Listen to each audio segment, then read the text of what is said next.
My love for tiny things started young. Some of my favorite toys were Polly Pocket. These glorious photos of my actual childhood collection were taken by my nibblings, Opie and Coco, who are the current guardians of this whimsical hoard. So thank you for the expert level documentation. I love you. As a nerdy teenager, I would gleefully paint the miniatures of my entire Dungeons & Dragons party. I realized while writing this script that I've been playing D&D for about 25 years. And if there's a nerd merit badge system, then I have certainly earned a few. My first real job was at a video game store in the mall, and I would hang out at the nearby Warhammer store a few doors down and learned more about terrain and mini painting. And also LARPing, but that's for another day.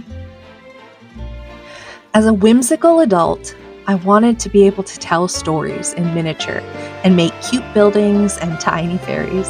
So I began hand sculpting and then resin casting before I acquired the tools to sculpt and print my own. All of this is to say, let's paint one of my own minis. So much of my art now is just lifelong passions coming full circle. This is my jeweler character, Minceleaf Baublefluff, and she makes and sells jewelry to the villagers. As you can see, she has a passion for baubles and personal decor, which is reflected in her outfit. I 3D sculpt my characters in Nomad Sculpt and print them on an Elegoo Saturn 4K Ultra resin printer. I also sell unpainted versions of my miniature characters if you want to use one of my minis to inject a smidgen of unfiltered whimsy into your life. I print these models in two sizes. Itty bitty size, which is about classic Polly Pocket size, or would work for war games or tabletop RPG campaigns.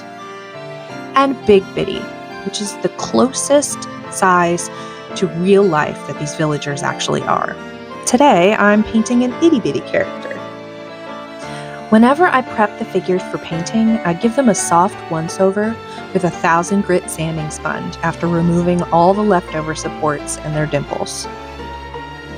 Human dimples good, printer dimples bad. I don't sculpt bases for my figures, so I can pretty much attach them to anything I want. Using the resin printer isn't a super eco-friendly process, so to help alleviate my guilt, I use recycled materials elsewhere. I base the model with some recycled paperboard, saturated with super glue, or even a penny, since they're a good size and worth very little to society anymore, except in my heart. And now I'm sad.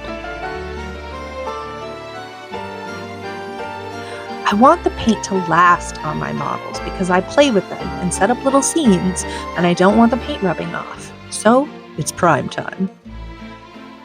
I'm using an airbrush primer, but I brushed it on because while airbrushes are very cool, I don't want to have to perform a ritual just to paint something. I just want to get in there and slap that paint on. No shade to any folks who love airbrushes. Fly your own route, friends. Painting is such a joyful process to me. I love seeing the figure come to life.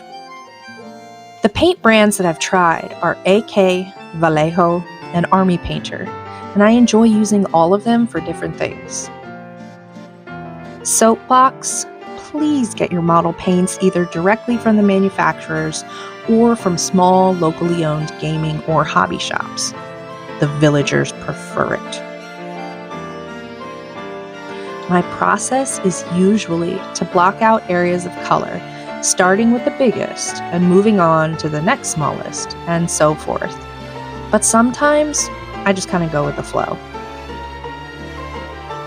I use small but not super tiny brushes since they hold more paint, and as long as they have a nice point to them, they can be used to paint these tiny figures.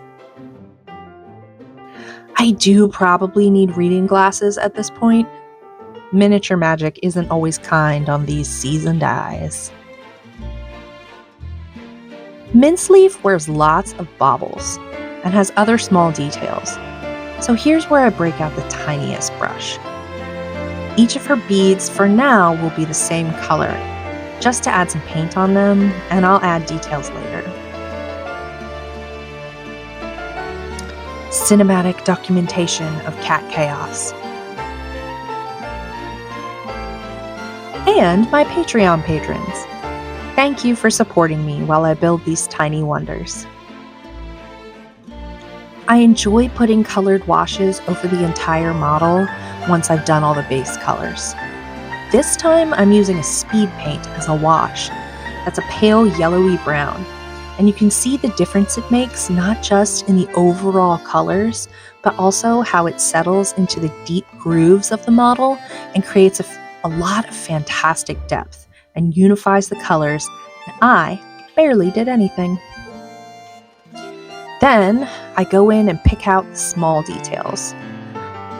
I wanted to give her orangey red hair an ombre to magenta on the ends of her bubble braids, and every villager needs tinted cheeks, nose, and ear tips. Small boops of color go on individual beads, and a light dry brush of pale yellow all over the figure to really boost those high points to the moon. Off camera, I added a few layers of ultra matte varnish to further protect the paint from my grubby paws. And she's done.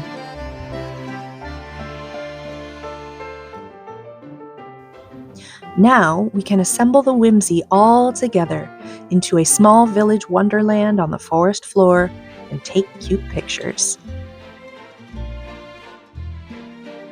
These little terrain pieces are bits I've made from carved foam, cardboard, plastic plants, mossy flocking, sticks, broken jewelry, old tea and coffee grounds, and many other bits scavenged from the recycling bin and my backyard. Thank you for joining me and Minceleaf on this tiny adventure, and I hope this inspired you to paint and make small. But also, that even if you're a grown-up, it's still okay to play with toys just like me. Check out my website and scroll through the lore guidebook. Become a patron through Patreon. Follow me on Instagram for news and shop updates, and please like and subscribe to play along. Until next time, villagers.